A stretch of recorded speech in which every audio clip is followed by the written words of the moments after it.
friends. Welcome to the Recover Your Life podcast. My name is Bridget, and I will be your host. Together, we are building a community of men and women who are learning to shift from a rule-based to a value-based approach in navigating faith, sexuality, and relationships. It's time to start living the life we long for. Let's dive in.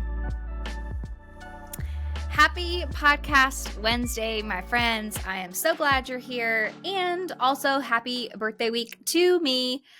When this releases on Friday, it'll be my birthday. So really excited for that and getting ready to spend the weekend with one of my besties and have the time of our life. And so I'm so excited for that. So excited to be with you. Wanted to process some things that I have been processing in my own healing journey right now and hope that they are thoughts that might inspire you too, wherever you're at. You know that I love journeying with you to really process, like, how the heck do we live this life as emotionally connected, relationally safe, sexually whole humans? It's a lot to process, right? And so I'm glad that you have entrusted me this time to walk with you in your story, and I want to do the same. I told you this semester. We're not in college. Although sometimes it feels like that, right? This season, I really wanted to share with you my journey. For me, it feels really important. I always used to joke and say, never trust a leader you've never seen in sweatpants. And what I mean by that is it's really important to me in my life that when I am trusting my heart to leaders, that I also get to see them when they're not stage perfect, when they don't have it all put together, when they're not scripted. That creates a lot of trust and safety for me. And so I hope that this time together will be a little bit of that for you as well.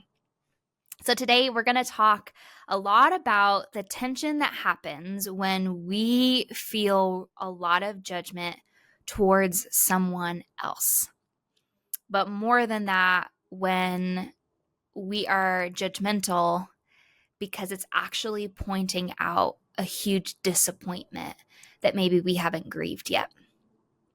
Specifically, this concept is the idea of self-contempt, which is a little more poignant than self-hatred, but I do want to talk about it. It feels like it's a sexy therapy word right now, self-contempt. And so it's been happening a lot in my circles, but also have a really cool story to share with that. So a couple weeks ago, I was at a gathering and we were having a conversation about building healthy relationships in dating and marriage. And one of the young men at my discussion table was about 20 or 21 years old. And he was sharing this story about a woman he had a crush on and how he wanted to have some elaborate way of asking her out. I think I missed this part of the story. I don't actually know if she knows that he exists yet.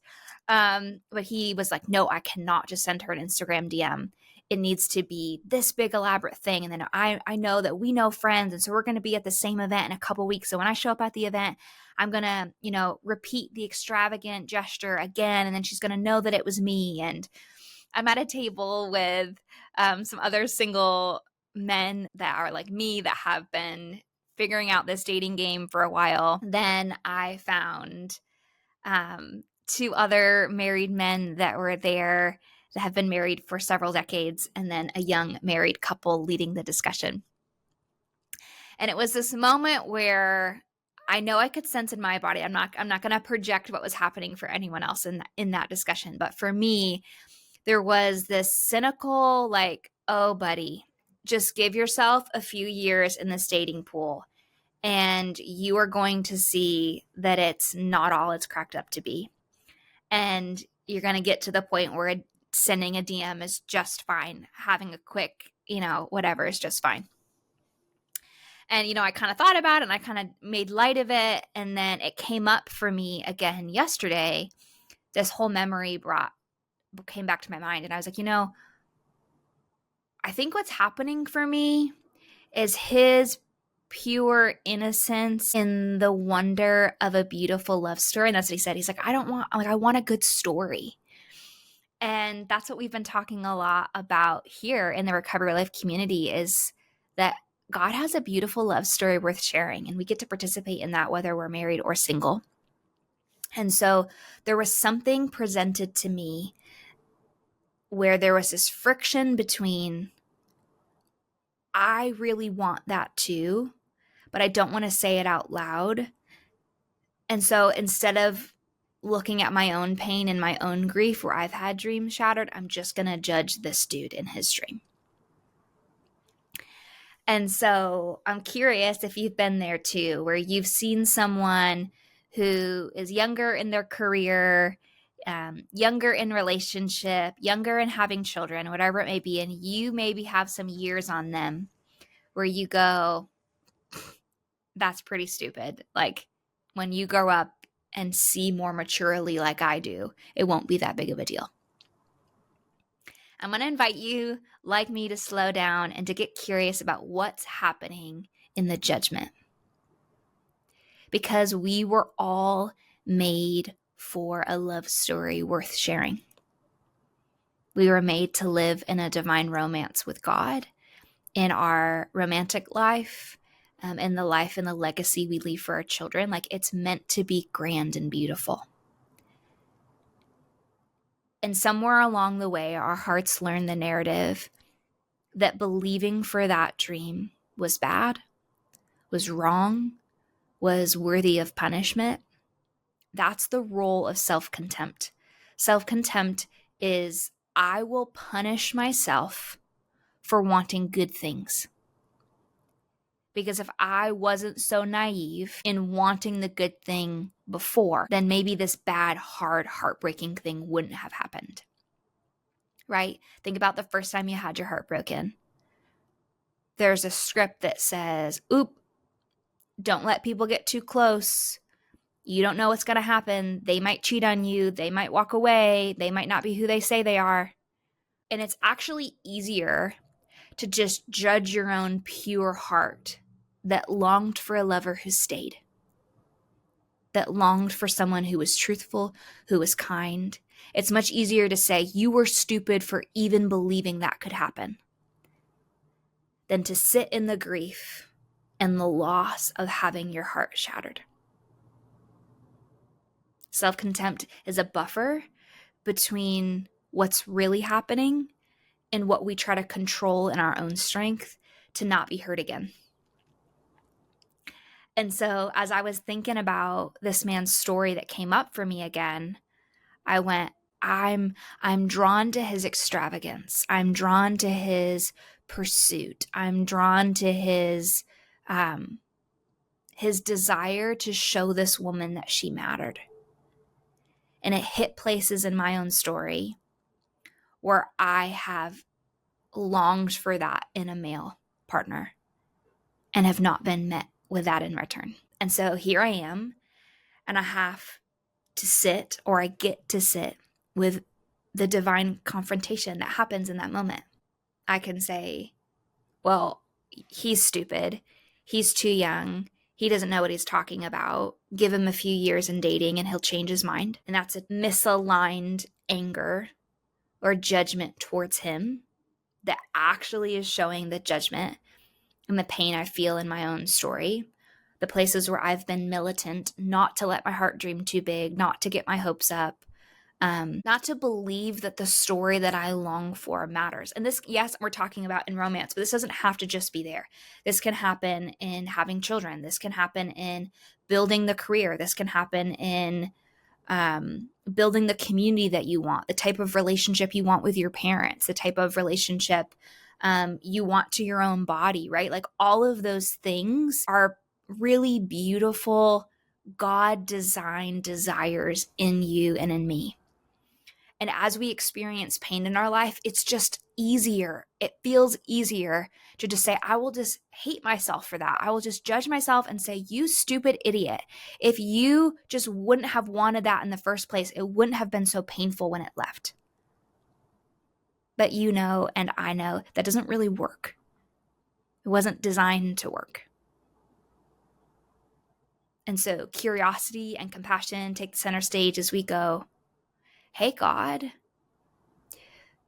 there's places in this story where I have wanted what you said I could want. And in doing so, my dreams were shattered and my expectations weren't met. And I felt shame and I felt fear and I felt lonely and I don't feel like you showed up.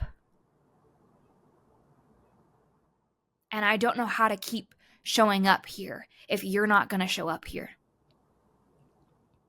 And yeah, the idea of being returned to the innocence of dreaming big like I used to, that sounds cool, but I don't actually know that I believe you. I don't actually know that I even want to. Do I want to risk it again? Do I want to risk having the conversation that might go sideways? Do I want to risk asking for my needs and them not being met? Do I want to risk vulnerability and affection and those be scoffed at? Not really. And so our judgments against other people will always tell us judgments we carry about ourselves. Right? We've had to make sense of the story somehow. When we've experienced heartache, we have to make sense of the story somehow. And for so much of the traumatic experience in our life, there's just not a good answer. There's not an answer for why you miscarried.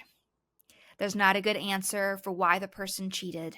There's not a good answer for why the person died of illness. There's not a good answer for why you weren't protected in the faith community that said they were going to protect you. There's just not a good answer. There's not an answer that will ever satisfy the grief that you experience that's real and is worth honoring. And so we show up and we go, God, there's a whole lot of things in my life that I've lost that in the natural sense, I can never get them back. I can never know what romance feels without heartache. I can never know what pursuing a financial goal or a professional dream looks like without losing everything. I can never go back and unsee that. I can never go back to loving my family so deeply and them choosing not to want us to be close to me. Like I can never unsee those things. And so, God, what are you going to do? I shared in our last podcast episode with Cheyenne, we're talking about life purpose, about the season in my life a few years ago where I had this deep, deep sense that Bridget had died. There was a part of me that was so dead. I had whole chunks of memory that went black in my story. And I was like, I just don't know if I'm ever getting out of this. And there was this moment where I just had to get really clear with God. And I said, hey, you promised me. You have it written in this love letter of yours that your resurrection life is my resurrection life too. And so I can't do much. And I don't know what to do. And I feel really stuck and I feel really overwhelmed. And I really don't know if I want to dream again. But I'm just going to take the risk to believe that you're being honest about that your resurrection life is my resurrection life too. And so it looked like a lot of encounters with God showing up to the graveyard of my broken dreams. And some days I would sit, and some days I would exchange the flowers, and some days I was glad Jesus showed up there, and other days it felt like an inconvenience that he was there. But that is the work of self-kindness that says, I'm going to show up, I'm going to believe more and bigger of the story, and I'm going to sit close to the dream, because when the dream blew up, I had to run away or I would have been destroyed with the dream. And it's good and healthy for our brains and bodies to dissociate and to run out, because it has to do what it has to do to stay alive. But there also is a sense that like I know, that we're not there anymore. The story's different now, but we still feel stuck but it just plays on loop. And so that's where I'm pulling my connection codes tools out, right? I'm asking my core questions. What's happening for me right now? I'm going to pull out my core emotion wheel and I'm going to go through, I feel sad that I didn't have a lot of guidance in navigating heartbreak. I feel lonely in my longing. I feel lonely in what I believe a good safe, connected relationship looks like.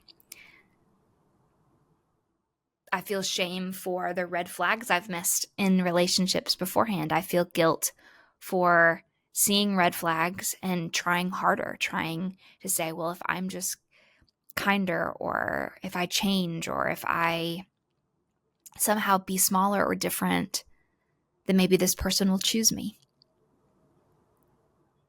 I feel hurt in not being chosen. I feel anger that this can be so hard, that even with all the resources and all the sermons and all the prayer and all the friendships and all the coaching and all the counseling, that this is still hard. That learning to come close to my heart, even as someone who works with other people and walks with you through your stories, that there's parts in my story that just go, oh, they're just so hard. There's fear of what happens if I risk again like I risked before. Is it going to be the same outcome? Am I going to be left with another shattered dream? There's joy. There's joy in believing that I'm worth the things I long for, and believing that we are building a space here, a community of men and women who we're just going to own it.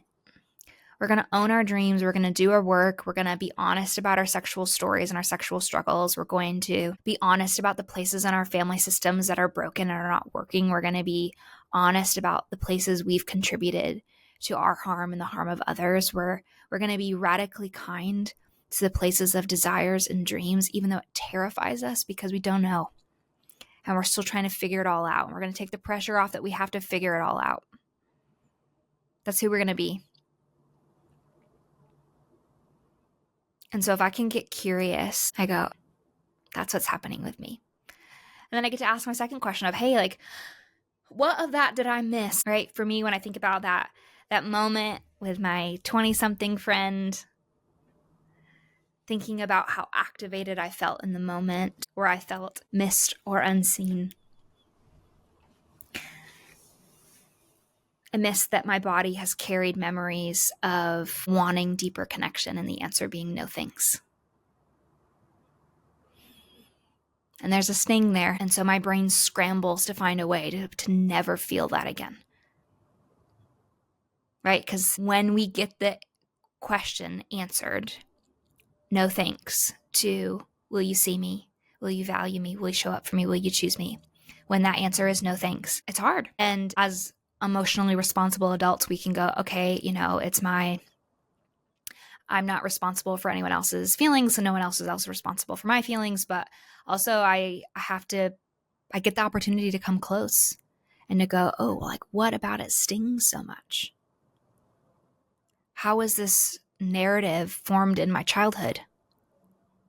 And I know we talk about that a lot, but like, that's not some like bougie elite counselor club lingo. That's real. Like, that's how our bodies were formed. Our body memories form our attachment styles in childhood, and then we replay those. And we also get to restore those and redeem those. I believe that, like, God designed us to seek out restoration for the places where we've experienced violation and shame. And so it's a good thing that we're wanting to find compassionate voices that say, yes, I do choose you. I do see you. I do believe in you. This will work out. But it's easier. It feels easier. It feels easier to just say, stop. Don't believe it. Don't risk it. Don't try it. Like, that's what got you in trouble in the first place. But that's not how this works. We were made for delight and desire and adventure. And there's inexplicable reasons for why terrible things happen. And I don't have an answer for that. And humans are so complex that we will never fully get a full story of why the people that we wanted to love us didn't. We wanted to choose us, said no thank you. There's a lot in that. But there's also an invitation to go, what would it look like today to just get curious about the dream that my self-contempt or my self-judgment or self-hatred, like, what is it trying to protect me from? And how can I go back, right? You might have a memory pop up of being a little kid and wanting connection with a parent and they said no, or having your heart broken for the first time, or dealing with health issues and wanting to be prayed for healing and it not coming, or I don't know, like the list goes on and on and on, or the job thing that you're like, oh my gosh, we moved to this city and then I get there and I lose my, like all sorts of crazy pain that you've experienced. Where have you abdicated your authority in heaven to have the life you long for? Where has pain said, hey, if you just give this up, life would be easier for you? The suffering would end if you just give up this design. Right? That's been the enemy's ploy from the beginning. Did God really say that? But we can go slow and we can enter in and we can say, actually have a really good design and have a really good story. And yes, I've known deep, deep, deep heartache. I've experienced deep, deep pain. But I want to be the kind of person that shows up. I want to be the kind of person that loves big. I want to be the person that risks the dream, not because it will be successful, but because taking the risk is the win. Trying, risking my heart, moving towards connection, moving towards healing, sitting in the silence, and having to take an honest look of what it cost me. That's the kind of person I want to be. And so when judgment offers me a cheap way out, I say, no thanks, I'd rather not. And so as you are going to be back in confronting patterns in the holiday season, as you see family, or maybe as you choose not to see family, whatever that looks like for you, be aware of the pull towards punishing yourself for the innocence of believing good things, and be resistant to the idea that the only option is to resign your longing. Then be curious about the little you that needed to know that you were good for wanting good things. And be tender toward the places where you have tried to keep yourself in line, knowing that even if things fall apart, you'll still be held together by love, by community, by people that believe you're worth showing up for. We get to live in a better story because we're good and we're worth it. I promise. I'm so glad you could join us for today's conversation. Be sure to check out your show notes to learn more about today's guest, how you can connect with them, and other resources they have to support you in your journey to living the life you long for. If you're interested in booking a coaching session with me, you can book your free discovery call today by using the link in our show notes. Friend, your story is so worth sharing, and I hope that today you feel a little bit more supported in navigating conversations about faith, sexuality, and relationships. I would love to partner with you on this journey, so if there's anything you need from me, please don't ever hesitate to reach out. I can't wait to see you next time on the Recover Your Life podcast.